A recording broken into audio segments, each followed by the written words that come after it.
All right, so live is starting here. Good evening, survivors. We are so excited to have Karri and Denny Allen on tonight to share their story. They don't live that close to us, but I don't know how they heard about us or whatever when we lost Lily, but they reached out and sent a note and their book, and it just meant so much to me. And so we've connected since, and we're so excited to finally have them on Survivors Share. So, and they have a ministry called Hope Ministries that they've started to honor and serve those that have lost. So did you want to say anything? I want to just let's hear about the Healing Hope Ministries. Okay.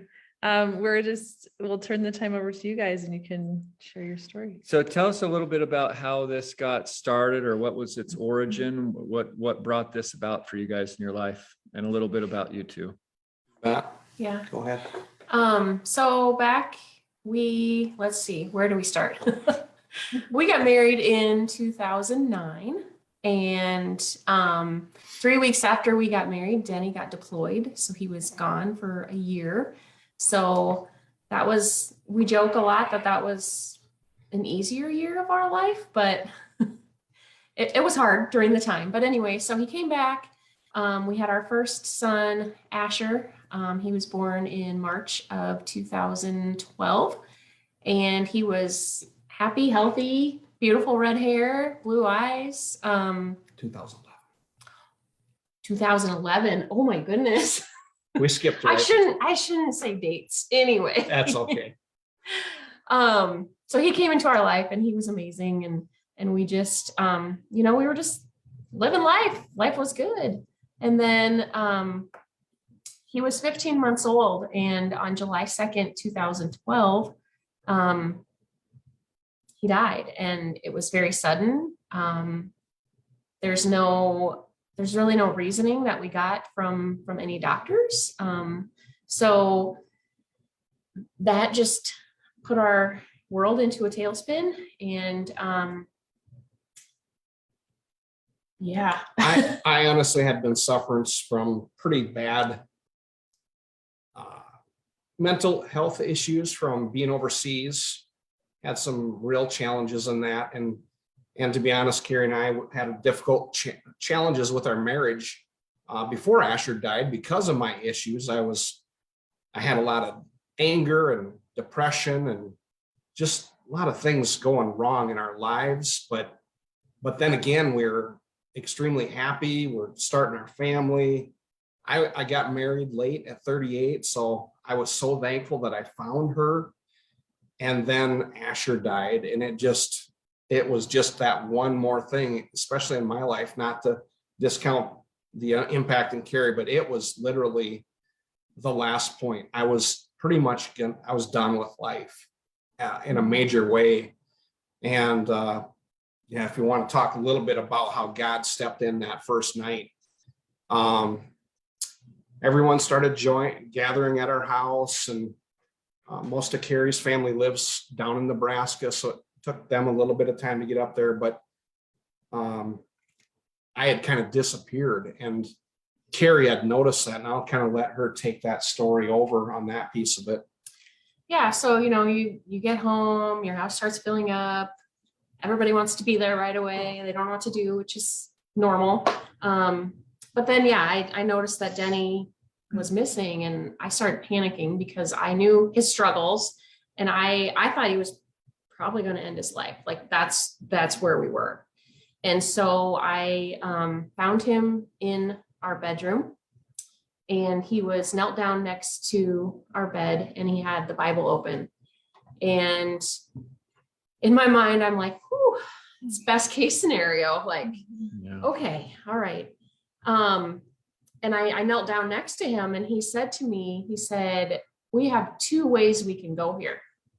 We can either trust God or we can turn the other way. He said, I know which way I'm going. Are you coming with me? And I was like, whoa, that's profound. Like, that's deep. And it wasn't out of my strength, because right before Kari walked in, God had called me into the bedroom, and I still don't fully understand all of that, but I'm so thankful for what he did in that moment, because he took me into the bedroom. I don't know what verses I was looking at. And basically had a little conversation with me in such a loving way, in such a powerful way, that it has been a massive anchor for us. And that's when he had that little conversation. I felt the urge to tell her right away and ask her which way she's going, because at the hospital, someone had mentioned to us very high statistics of relationships not succeeding or surviving this. Yep. And we both knew where we were before Asher died, so we kind of were panicking about that. But in looking back on all of it, it was a little blessing inside of all this. Yeah. How that came together. So Yeah. So Kari, were you, when you heard that, it sounded like you're pretty taken off guard that he was at that point, because were you like, when you heard that, were you like, yes, I am on board with you, I'm going to follow, I'm going to, go with God? And I wish I could remember exactly, but how I think it went was like, I'm guessing that I paused a little bit, and I felt like my head knew where we needed to go, but I wasn't sure if my heart if my heart could handle it that night, because it was just, it was so raw. And, I'm sure I paused a little bit, but then I was like, yes, absolutely. Like, we're going to trust God. Like, there's just nothing else. Like, we can't let this ruin life. Like, we have to keep living. And the only way to do that for us was to lean into him. I totally, well, it wasn't exactly our experience, but I was in the hospital after Lily passed, had a broken collarbone, and Josh, the next day, he gets on the phone, we're talking, and he's so happy. I'm like, what is going on with you? And I couldn't understand. And he just said, he just had a really special experience where Lily came to him and said, Dad, I'm alive. Like, don't talk like I'm dead, kind of thing. Like, and he just had such a peace come over him. And so it was really like, and that was for me a comfort. I had been taught that and I knew that, but to actually be in it and experiencing it, I was like kind of like in awe that he was so optimistic and happy. But I had that same kind of and what at first, and then a peace. But of course, everything else happens after that. Yeah. Yes. Normal, things of grief. Just because the weather forecast doesn't mean that you're going to like the weather, right? Or what you have to survive it. Yeah. That's a great way to put it. Yeah. I hadn't thought about my little experience being like Denny's, but man, what that really was, because I really had a message from heaven. It was just like, and it came quick, and I was going into like a really dark place that moment, just mentally. And in fact, when I showed up to the hospital that day, the gentleman that was there was the guy that, like unto the one that was at the hospital, he was there to share like, hey, this is hard on marriages. This is hard on relationships. You've got to, and I literally remember walking into the room just being like, hi, like, because of this experience I just had. I was like a little kid at Christmas morning.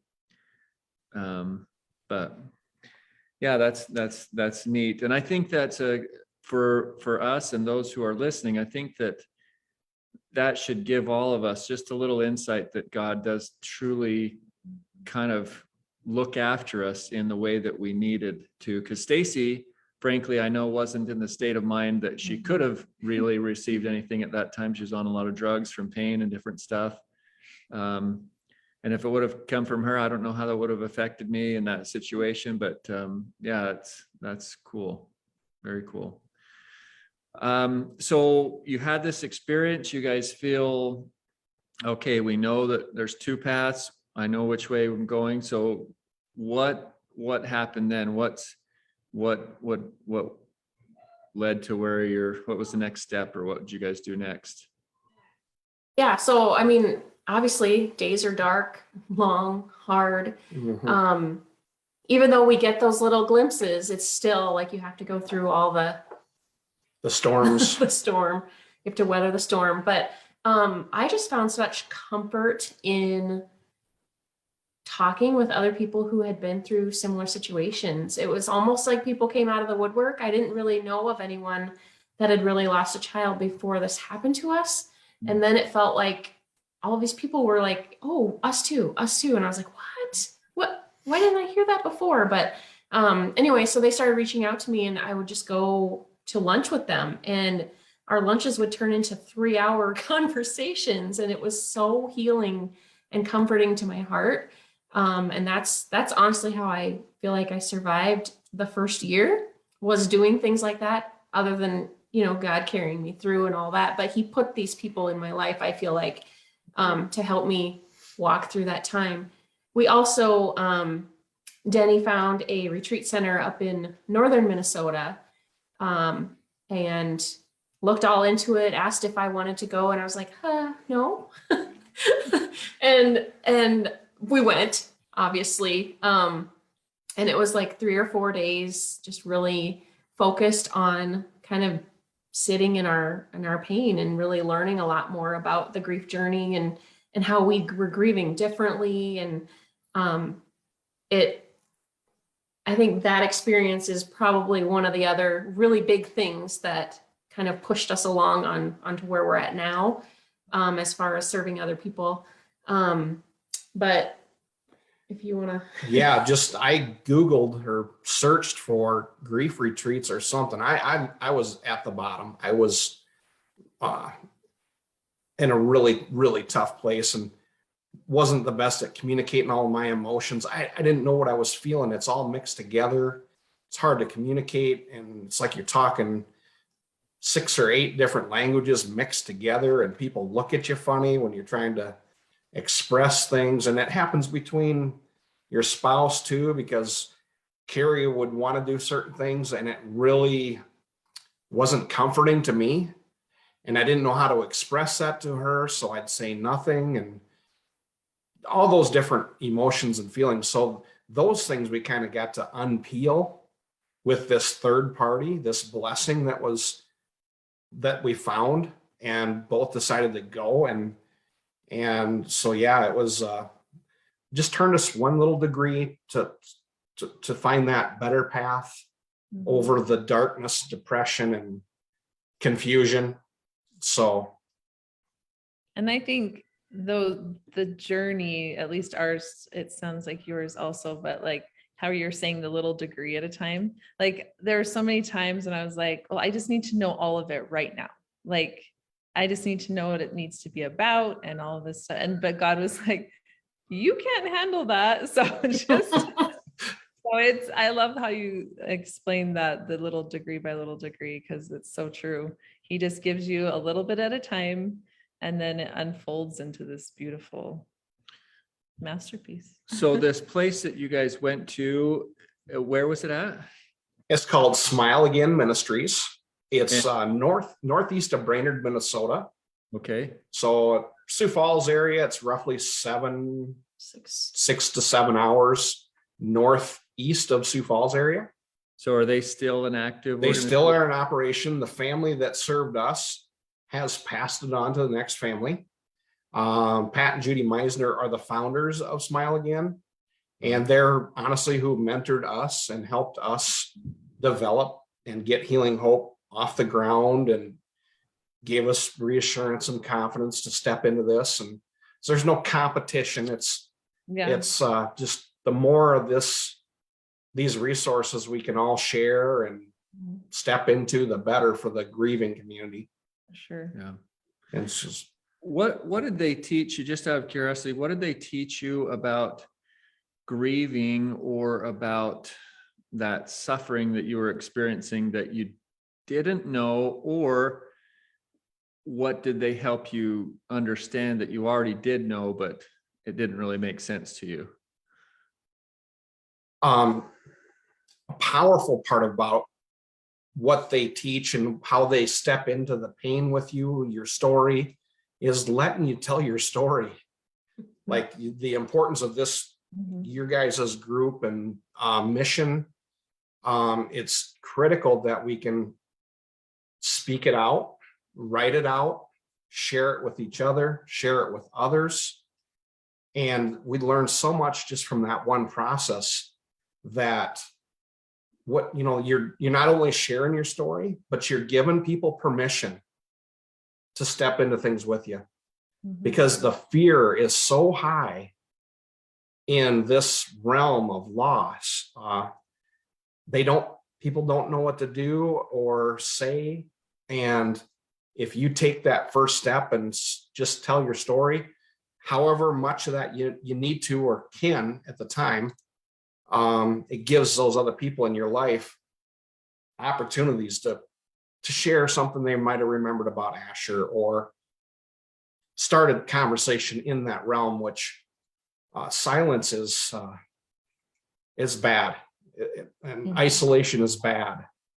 So that's just one aspect that they really helped us understand.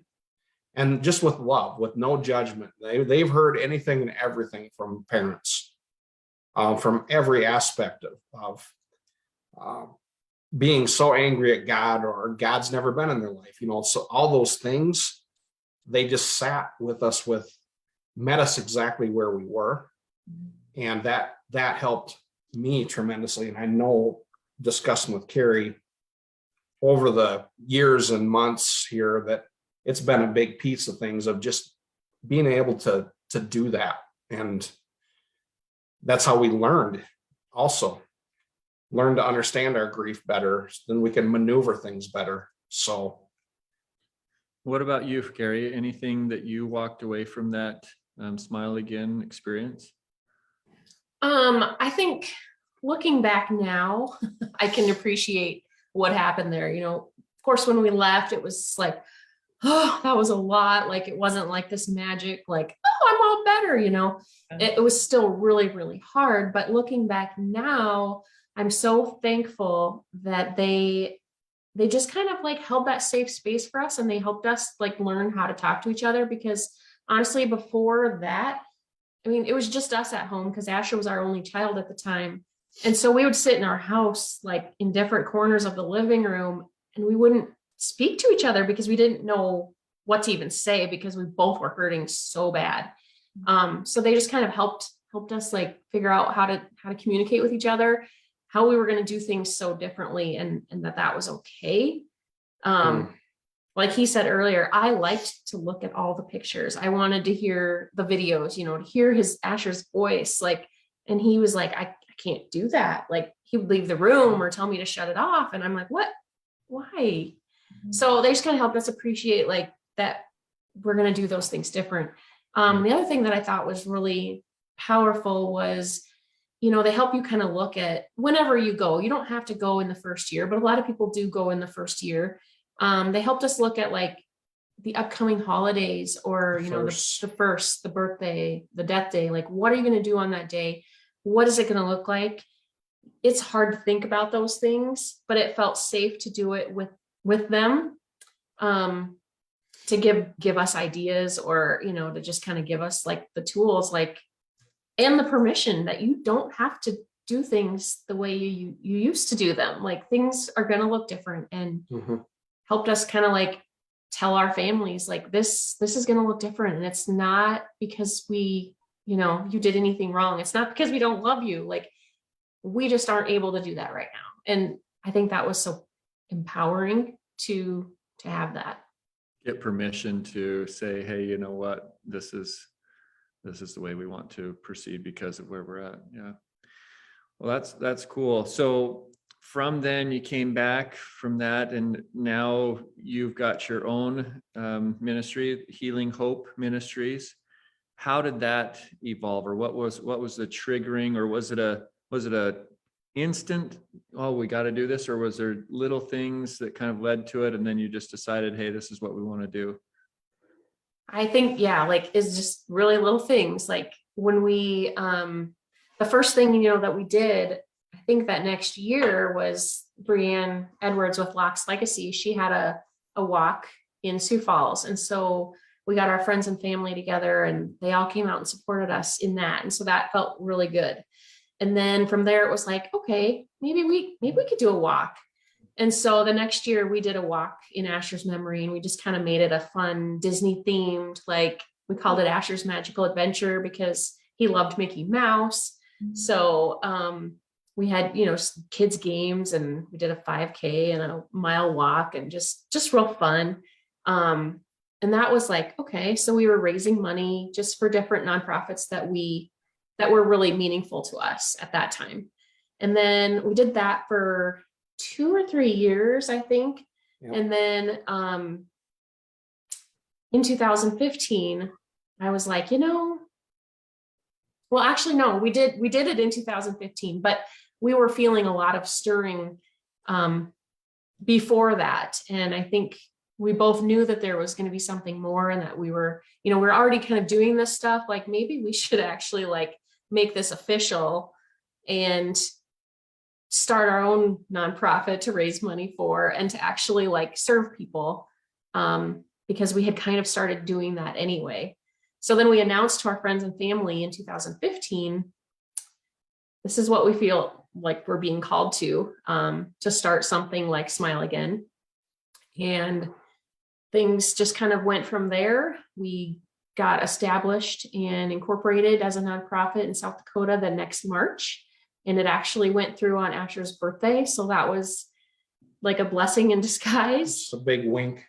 Yeah. And then it was like, okay, well, we should look for some land. Like, we need some space. Like, cause we had this, like, we wanted to make it like Smile Again. Right. And then, God just like opened all these doors, and it was like, okay, here's this property. Here's how you're going to pay for it. Here's this. And it was like, okay, wow, that was quicker than I thought. And then once we got here, then it took like 3 more years. I say quick, and then he's like, well, no, I'm going to slow this down. Yeah. So then it took us, 3 years to get this. We're actually sitting in our guest house right now where families can come. So it took us about 3 years to get this all established, and we remodeled an old Morton building that was on the property and made it into this guest house. So it was a journey. It still is.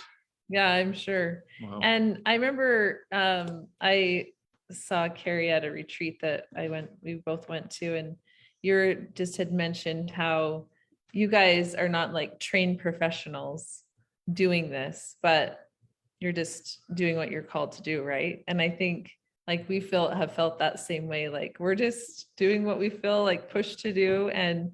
But I think there comes such a like what do you call it? I'm a professional implementer. So like as soon as you feel like something, you just go with it. Like I'm a professional at that. That's about as far as we get. But I think it just means like you've been there, you've been where they have, right? And I think that's where the genuineness comes, is just being able to relate. And The peer-to-peer yeah, method is very powerful, and it's very authentic, and it's transparent. There's a lot of times you can just be sitting in a room and not say a lot of words, and you just know everyone's on the same page in a certain topic, and then it allows for that comfortable space in really uncomfortable topics. yeah, And they can develop that way. They can come out, and so it's nothing about Kari and I other than we've had that similar losses, not in, and all those are unique, as everybody knows, but it is a powerful piece of it, I think. And that's how Smile Again, he is a ordained pastor, but other than that, they didn't, they're just parents that had a deep calling in their life to sit with others and love them where they were. and help them find their path. So, I love that so much because we know, like, if you have God in your life, he just meets you where you're at. And that's, I think, why it works so well, the relationship, like he just loves you where you're at. He accepts you no matter what. And I think what you're doing is just, that's amazing. And I think that we owe that. Not everybody has faith. Not everybody has a belief in God, as you alluded to before. I think that's one of the huge things it sounds like you guys are trying to encourage as well, is in emulating what Smile Again, they met you where you were at. That's exactly what you said. And I think that we owe that to people. I know that sometimes it's easy to make the assumption after you've had some experiences, and I'm probably very quick oftentimes to say, hey, it's going to be okay. But sometimes people don't need to hear, hey, it's going to be okay. They just need to hear, I'm so sorry, this sucks. This is horrible. This, you know what I'm saying? Kind of acknowledge that storm that you're in. Because even though you've been through many storms, or you've seen the storm and you know that it will pass, this may be the first storm they've ever experienced like this. so true. And a lot of injury can happen when we charge down other paths of, we've learned so much in 10 years on our journey. Sometimes we have that tendency to show them the last thing that we're so excited about that God's doing in our life, but it's like, whoa, step back and just hear where they're at. Mm-hmm. Take that breather and just, like Job's friends that came to him. Mm-hmm. I overlooked Job 2:13 for a very long time.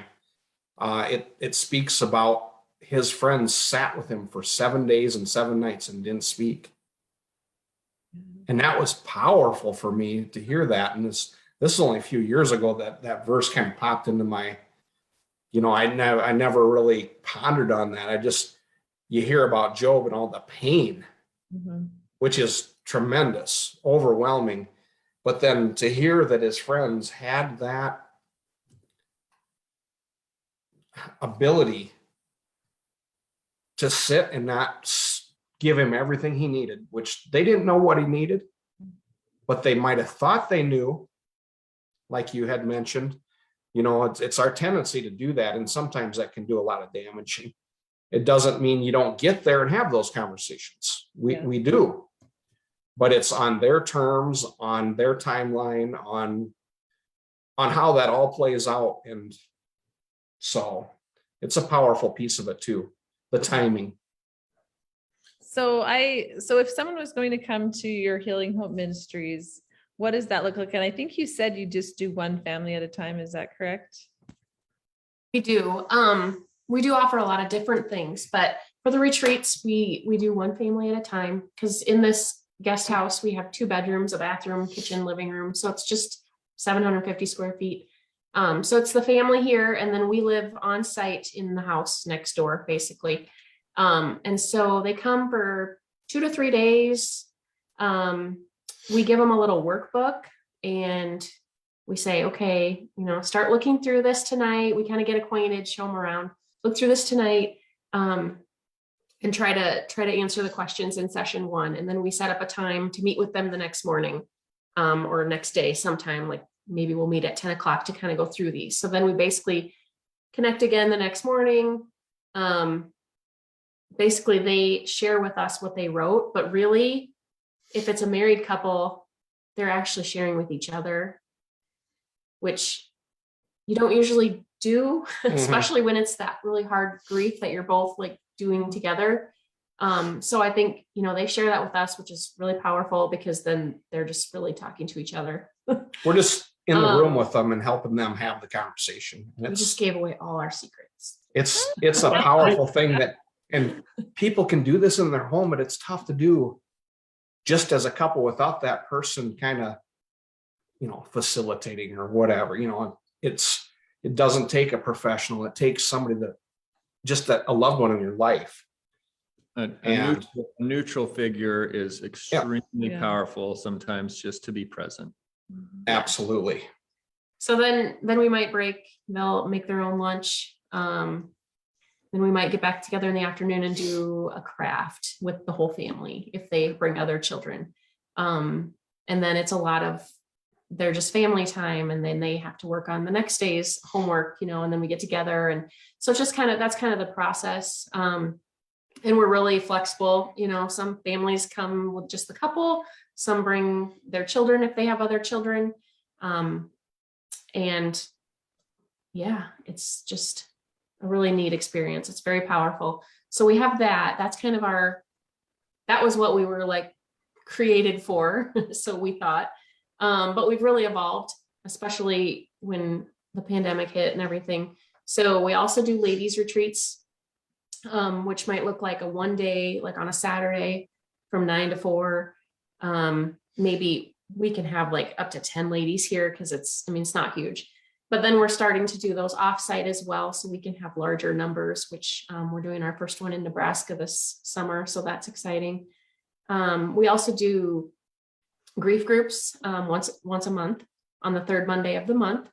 And then we do little random workshops here. We're available if people just want to meet one-on-one. We'll go meet them for coffee, or we'll go have lunch, or they'll just come down here and we'll just visit. We're really just open to meeting people where they're at with what they need. Excuse me. Really powerful.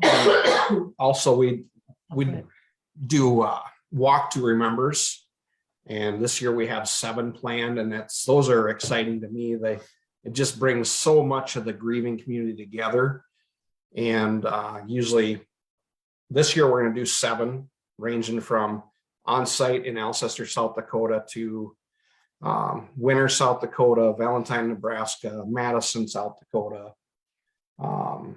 Garrettson, South Dakota, and Savannah, Missouri. We have a friend that wants us to go down there. So those are powerful events, as you guys have been to kind of a walk or different walks. The concept of that, and kind of the blessing it can be for bringing other family members into it with you. So those are just several different things that we do. That's awesome. Yeah, that's great. What is the walk to remember? Is it for an individual usually? Is it, let's say family, the Johnsons lose their son, David. Do you then go to the Johnsons' hometown and say, hey, Johnsons, let's do a walk to remember for David, if they're inclined that way? And then you guys kind of organize that and help them accomplish that? Is that, or how does that look? Yeah, so we started it here. We have a big one here, and then now these other small communities are kind of developing. And so, like, I had a girl last year up in Madison, South Dakota, and she was like, I've never, been able to make it to your events down there, but like, I'd like to do one up here. Would you help me do that? I'm like, absolutely. So I work with them. That gives them the service, like. And she just said she did a live the other day, and it was amazing, so powerful. And she's like, I just feel like being able to do this will help other people. She's at a point where she's like, I don't know what else to do. I want to help other people. And it just makes her feel better. And I just thought that was so powerful. And that's what it's about. And that, but there's multiple children but from the whole community that are honored. Right. That part. Then it opens it up to the whole community. So they're not doing it. They're doing it for their child, but it's for the whole community. Yeah. So anyone who's lost a child can honor a child in that. So then I make a sign with their pictures and stories, and we put those along the walk. Well, that's cool. So that's very similar to Locke's Legacy, correct? With yeah, great. That's Cool. so neat. We'll have to talk after this about the Move in Memory initiative that we're doing with survivors this year. I'd be interested in sharing a little bit of that. But so to wrap it up, I guess just tell us how doing this Healing Hope Ministry has really, like, just doing this service for others and being there, how it's helped you, if there's any specific moments or experiences that you've had of healing. Yeah, and really, some people may wonder, geez, these guys are amazing how they do it. but I'm guessing, and correct me if I'm wrong, but you really are doing this as a very positive self-service to yourself, in terms of it's like what the new life that you want to live in terms of serving others as It a way fills of you. as a way of filling your own reservoirs for the loss of Asher. Is that? It does. It fills us complete, very, it's Kari and I, we kind of joke about it a little bit. That's like, it's as tragic as the moments are, people are sharing that initial story with us. It's like, it's where we want to be with them. It's our calling. And I don't know how else to explain that, but just to hear the stories, it helps us to understand we're not alone in this also. And even though we're facilitating this mission, but it's beyond us. It's way beyond us. And to fully quantify it, it's hard to. Yeah. How to put it into terms of there's so many layers to it that, just to see people continue to move down their own individual paths and learning about their grief and getting more comfortable about telling their stories. It's important to show your emotion and all those things. And early on, you can barely get through telling your story, which is natural and normal. But as you keep moving down your journey, you just carry it. And it's part of our history. It's part of our life. It's our story. And we have other children now and absolutely love them just as much as we love Asher. But yeah, if you want to add anything to my stumbling. No, it's healing for us. And it's also really powerful starting to see other people kind of step into things with us, and seeing it move in their life and help them. So That's so cool. It's been a privilege to listen to you Yes. guys. You have used so many of the same phrases that Stacy and I have found ourselves saying, the calling, it's a healing, it's maybe not understanding for sure how to do this, but feeling direct, kind of a compelling motion. That's But wonderful. what an amazing legacy that you have. I'm sure you've done this in his honor and trying to continue his legacy. And I just think it's amazing how many people that you have helped and will help. So Survivors has as one of its essential tenets or beliefs is that service is the universal healing balm. Everybody identifies with service, and that service is the action word for love. And so when we have love, we want to act, we want to do, we want to be doing and loving. And really the word for loving is serving in any way that we can. So you guys certainly have embodied that Survivors tenets. And I think that's the natural beauty as we visit with families and individuals. It's so cool. So kudos to you guys, and thanks for your courage and your faith to follow that calling and to stick with it, and to get the land and not even know really what the plan was, but to just let it happen. It's awesome. So very, very cool. Yes, thank you. It's been an absolute pleasure tonight to talk with you guys. So the last thing I want to say, and I know you guys are maybe just a teeny bit, this is not a sales thing, but I just want to let our listeners know that you guys have a book, Healing Hope Ministries. And so I think that is there what? Go ahead. Yeah. Is there Yeah. there The a book, website or is there somewhere that people can go to find that? Yep, they can go to our website. Yep. Yep, our website is healinghopes.com. Healinghopes.com. Okay. Yeah. And we wrote a book called The Walk, and we wrote it for not potentially the parent that had the loss, but their support system, just to break through some of that fear of not knowing what to do or say. And there's no perfect words. The whole intention and meaning behind the book is to get the conversation going.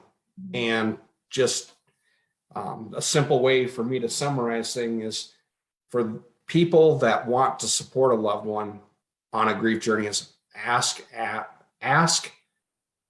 Observe, ask, and act. Just Okay. observe, because you know the parents well, you know the person that you're wanting to serve well, most likely already. Observing that things are going to be different before and after the loss, and ask, is there something you can do? And then act on it. Just a lot of times just showing up and not saying a thing is that whole thing wrapped up, is just show up. Mhm. And it's really tough. It's scary. Mhm. But we wrote the book to help people get away from that fear and just encourage them, step into this with your loved one because they need you now more than ever. Yeah. So it's kind of the thinking behind the book, and it just shares our story of losing Asher and other little pieces of our story. But Great. so The Thank you. walk. Hey, Thank you so much. absolutely. Thank you guys so much for this. And it's been a blessing. okay. Let's see if Stacy can figure out how to end this live here.